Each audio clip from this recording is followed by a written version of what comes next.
The forest had a reputation. Not the kind whispered for fun. The kind people avoided, even in daylight. Villagers at the edge of the valley spoke about it in lowered voices, not because of animals, not because of danger, but because of him.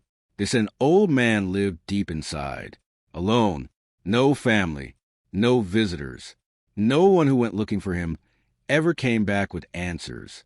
But hunters don't believe in stories. They believe in tracks, in profit, in trophies. That morning, 5 men stood at the forest's edge, rifles ready, boots heavy, eyes hungry. Biggest game in the region, one of them said. Untouched territory. Another laughed. Untouched doesn't mean protected. They had permits. They had maps. They had confidence. What they didn't have was understanding.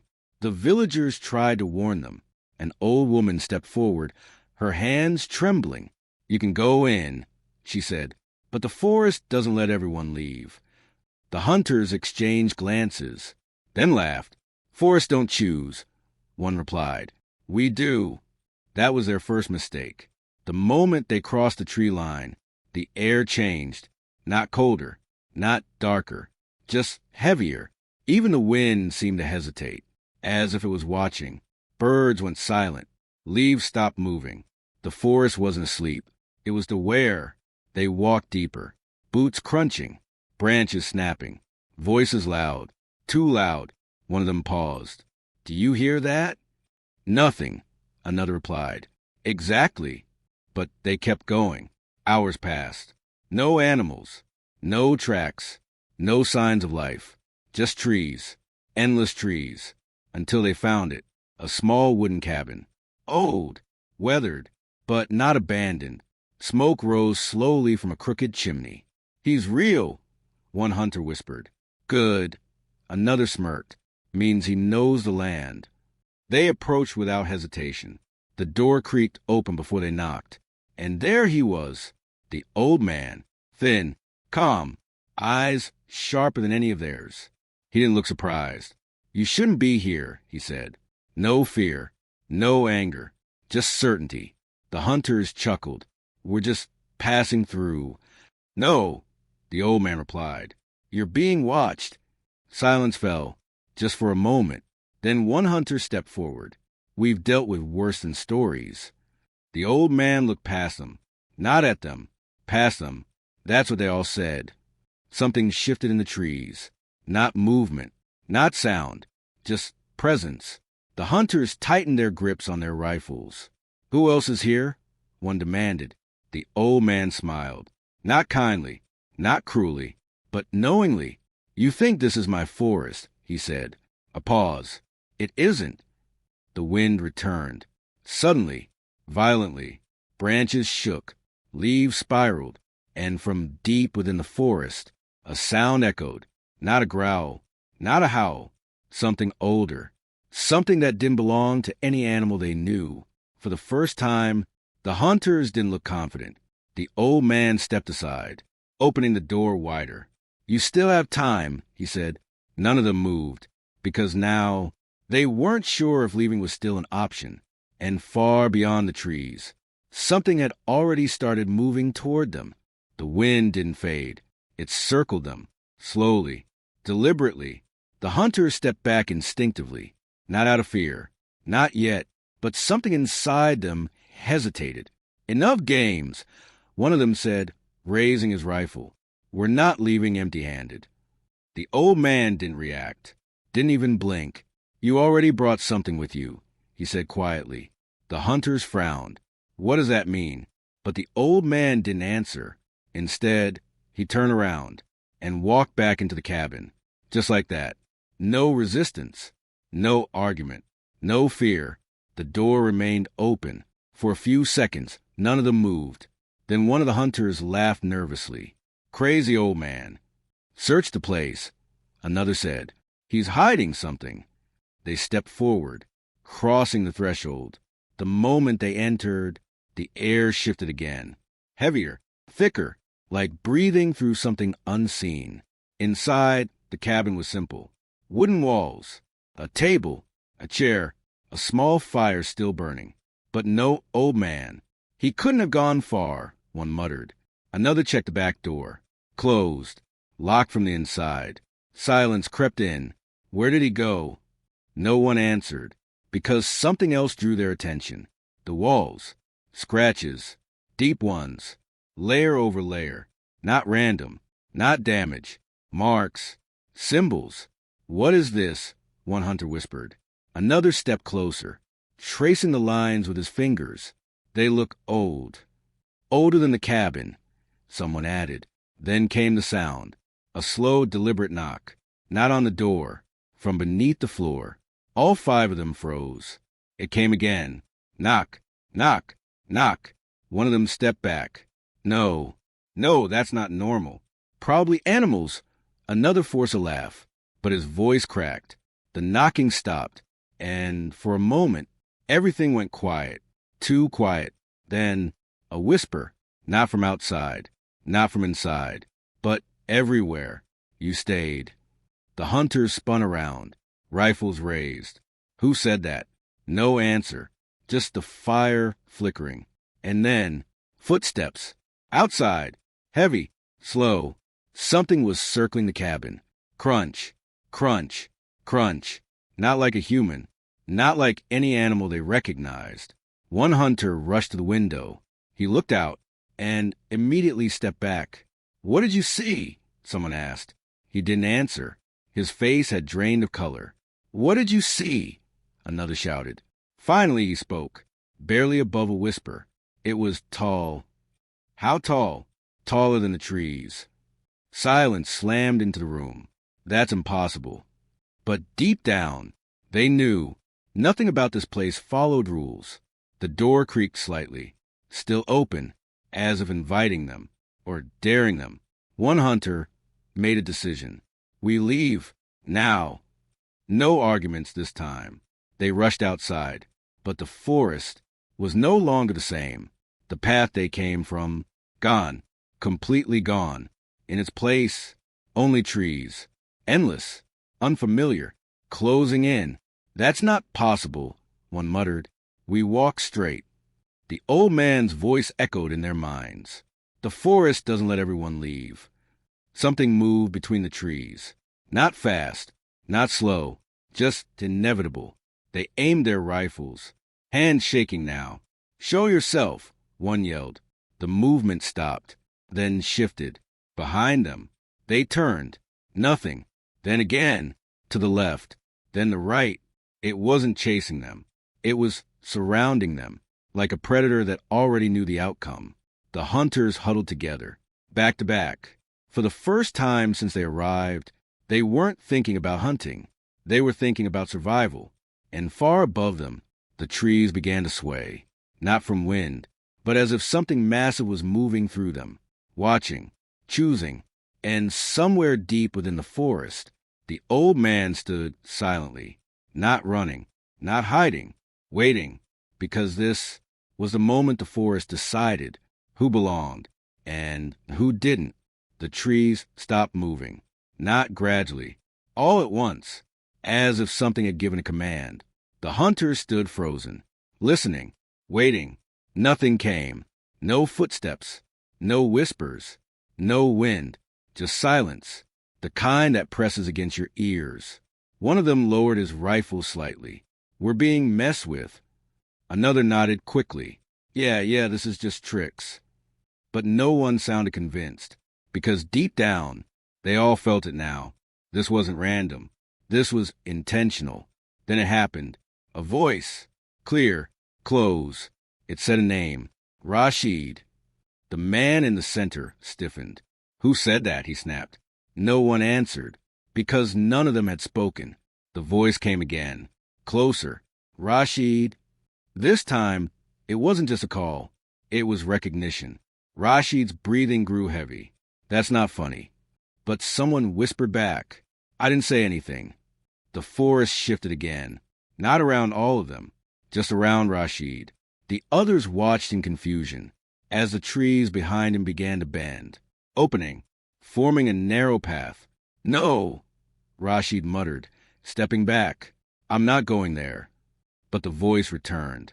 Gentler now. You remember. Rashid shook his head violently. No, I don't. But his eyes betrayed him, because he did. The path darkened, and something appeared at the end of it. A shape, small, still, the outline of a deer. Rashid froze. His rifle slipped slightly in his grip. Rashid? One of the others called. Stay with us. But he wasn't listening anymore. The forest had his attention now. Completely. The deer lifted its head slowly. Its eyes empty, not dead, not alive, just hollow. You left me, the voice whispered. Rashid staggered backward. I didn't. But the memory hit him. Hard. Years ago. A hunt. A wounded deer. He had shot it, watched it fall, and then walked away, leaving it to suffer. The forest didn't forget. The deer took a step forward. No sound. No movement of leaves. Just closer. Rashid raised his rifle, hands shaking violently. It's not real, he whispered. It's not real. But his finger trembled on the trigger. Behind him, the others shouted, Rashid, stop. Don't shoot. But he didn't hear them, because the voice wasn't outside anymore. It was inside his head. You felt nothing. The deer came closer. So now you will. Rashid screamed and fired. The shot echoed through the forest. Birds exploded into the sky. The silence shattered. And then, nothing. The deer was gone. The path gone. The trees returned to their place.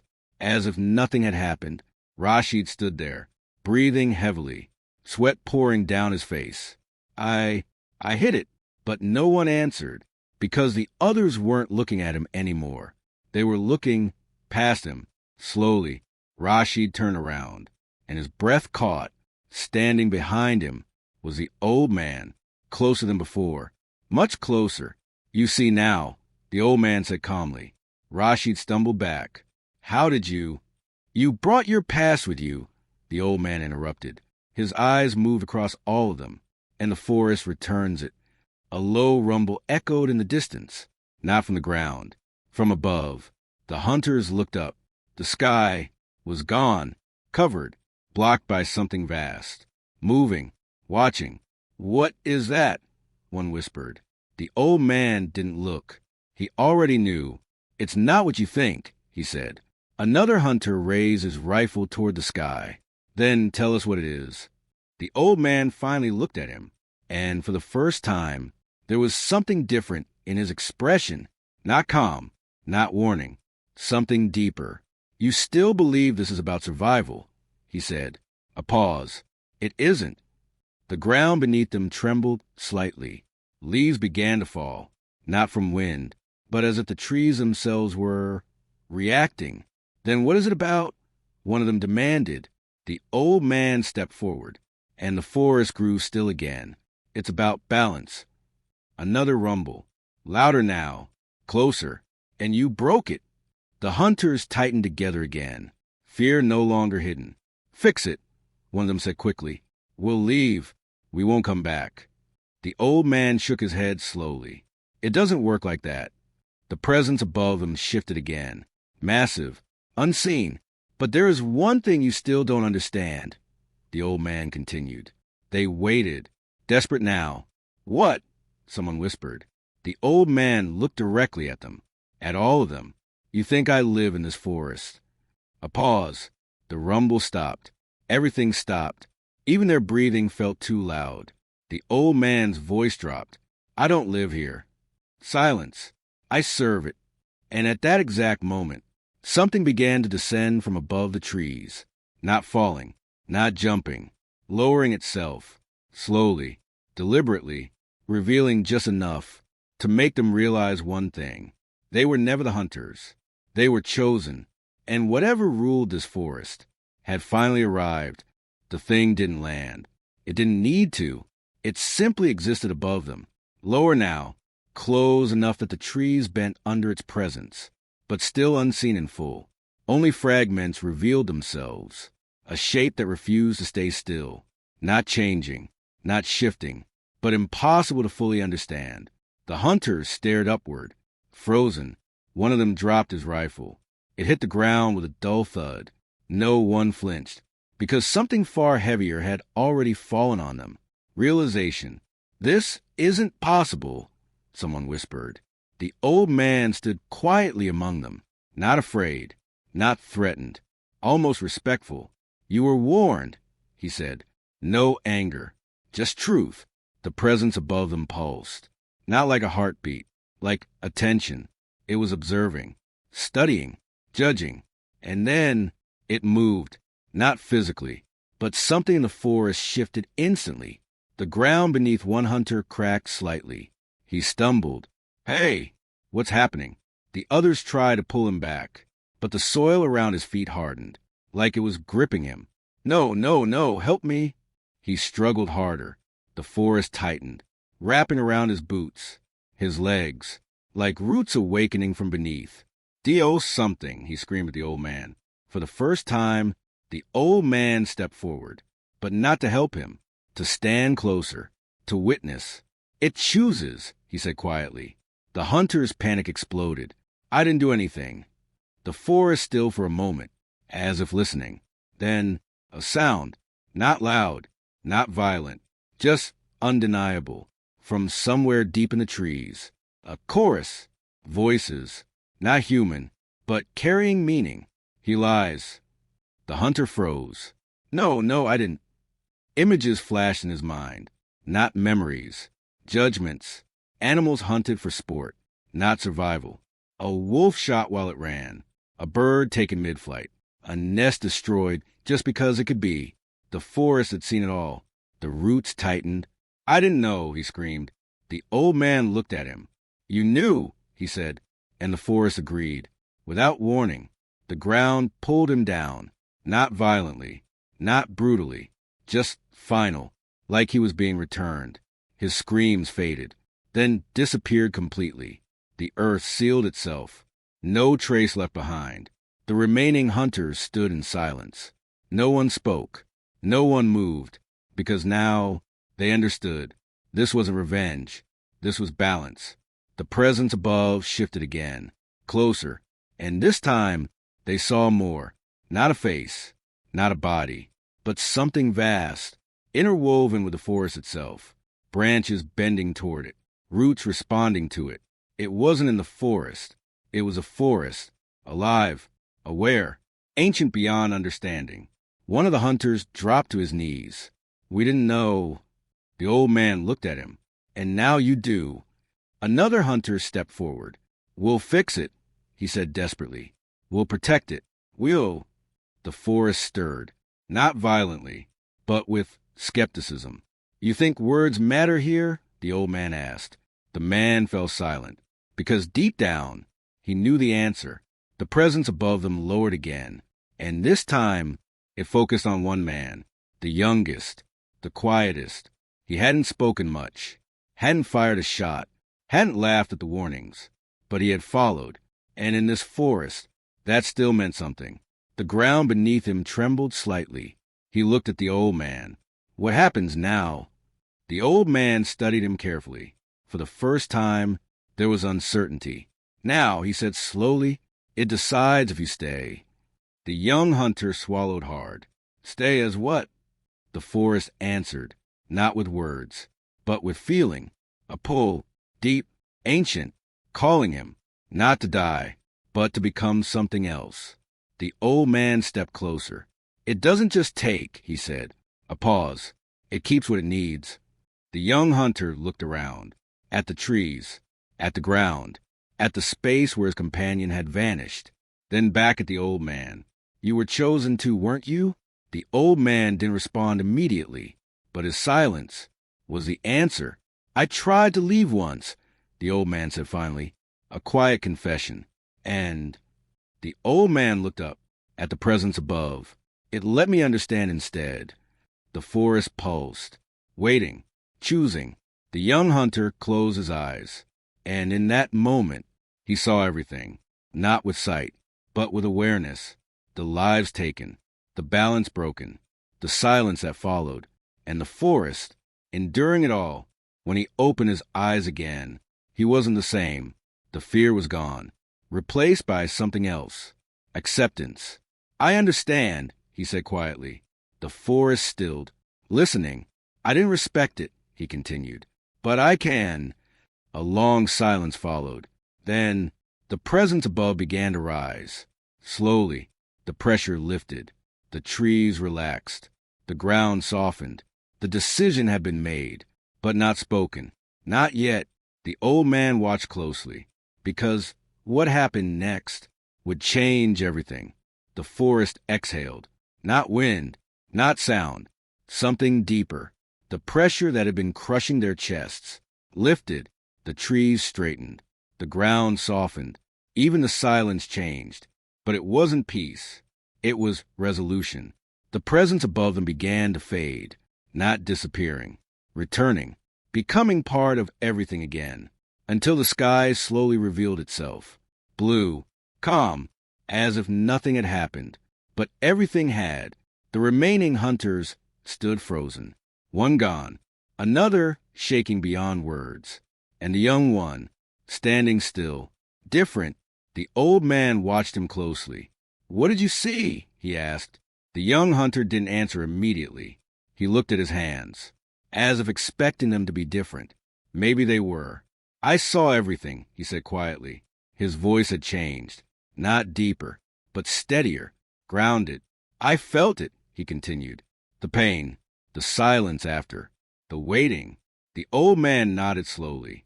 "That's what most never understand." The other hunter stepped forward suddenly. "So that's it?" he snapped. "We just walk away?"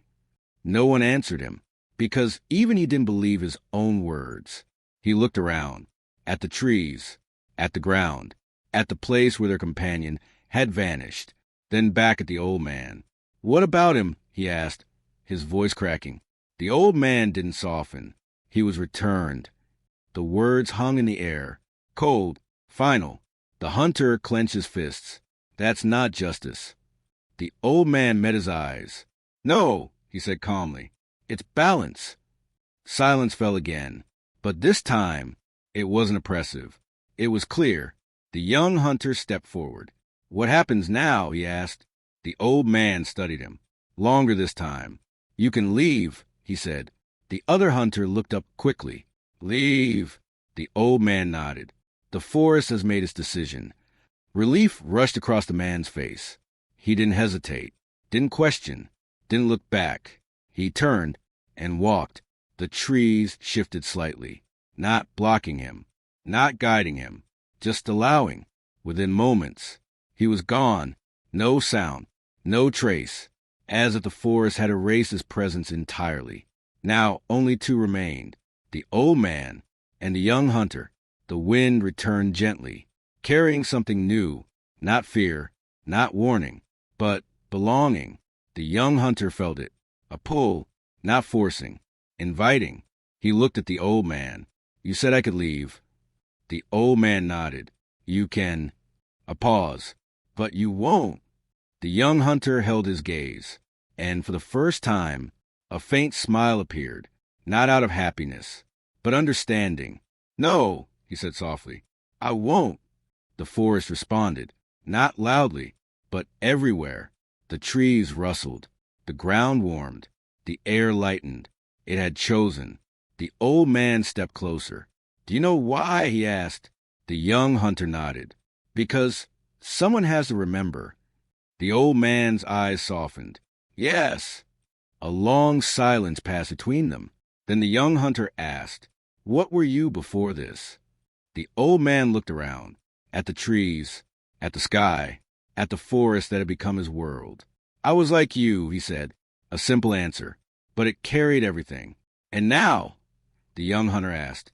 The old man smiled faintly. "Now, I'm what's left when you understand." The forest shifted again, but this time it wasn't watching. It was welcoming. The young hunter took a step forward, not into danger, into purpose. And as he did, the old man stepped back, just one step, then another. The young hunter noticed. "Where are you going?" The old man didn't stop. "My part is finished." The young hunter frowned. "What does that mean?" The old man looked at him one last time, and for the first time, There was something human in his expression, something tired, something relieved. "It means," he said quietly, "the forest doesn't need two." The young hunter's eyes widened. "No, wait." But it was already happening. The old man's form began to fade, not disappearing, blending, becoming part of the forest again, like roots reclaiming what was always theirs. "You're not dying," the young hunter said. The old man shook his head gently. "No," he replied, "I'm returning." The wind rose softly. Leaves lifted into the air, and within seconds, he was gone. No trace, no sound, just the forest, alive, breathing, watching. And now it was watching through someone new. The young hunter stood alone, but not truly alone, because he could feel it now. Every root, every branch, every silent movement beneath the soil. The forest wasn't around him. It was within him. Days later, at the edge of the village, people spoke again, in low voices, about the forest, about the hunters who went in, and the ones who didn't return. But something had changed. A presence, familiar, yet new. Some claimed they saw a figure deep between the trees, watching, not threatening, not welcoming, just aware. And sometimes, when the wind passed through the forest just right, a voice could almost be heard, not warning, not angry, but reminding, respect it, because the forest doesn't hunt, it doesn't chase, it doesn't punish, it simply remembers. And when balance is broken, it chooses,